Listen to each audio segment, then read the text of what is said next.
Hey guys, so today what I'm doing is I'm actually just removing this CPU from a desktop motherboard. I figured I'd record the process in case anyone wasn't familiar.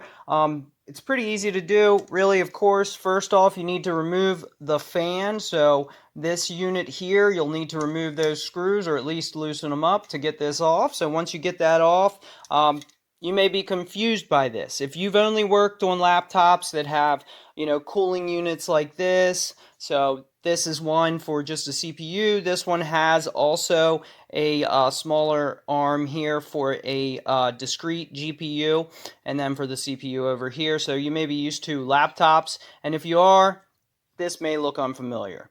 A friend who's going to be building his own core boot desktop. I took care of that part for him, and he wants to put his own CPU in. So I figured I'd take this opportunity just to basically show how easy it is to remove a CPU. As mentioned, you first take this off the fan unit.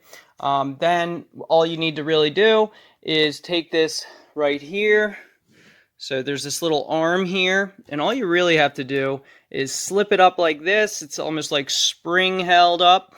So that tightens it. What that does is it actually holds this plate, the shield over the CPU itself. So once you do that, once you get that arm out, yours may be slightly different, but it should be generally similar.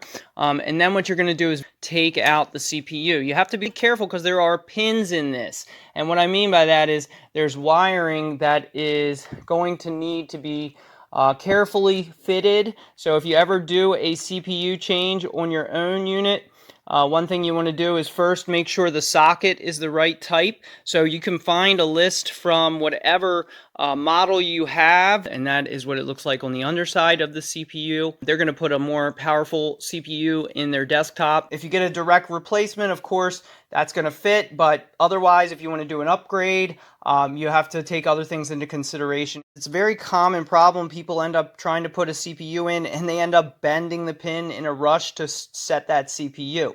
And then, of course, once you sit it back in, you'll be able to throw that shield back over once again, and then you'll lock it in with the pin there. And that's it. That's all you really got to do to change out a CPU. And everything should be taken care of and recognized once you boot it up, so it doesn't take any additional installation of anything.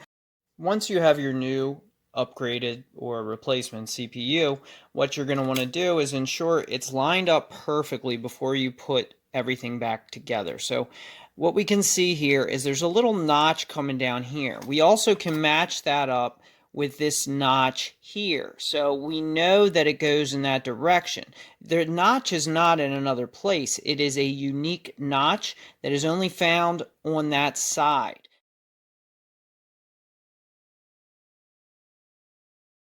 Going overhead on this, so I want to line it up with that notch on both sides.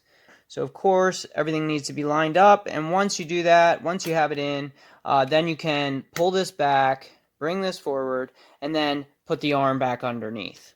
So that's as easy as it is. And then after that, of course, you're going to want to repaste it. You're going to want to get more fresh thermal paste to keep it cool. And then, of course, you're going to add your fan in once again. So after I've got the cooling paste and a replacement CPU, I've got this fastened down by pulling this back, pushing this forward, and locking it underneath.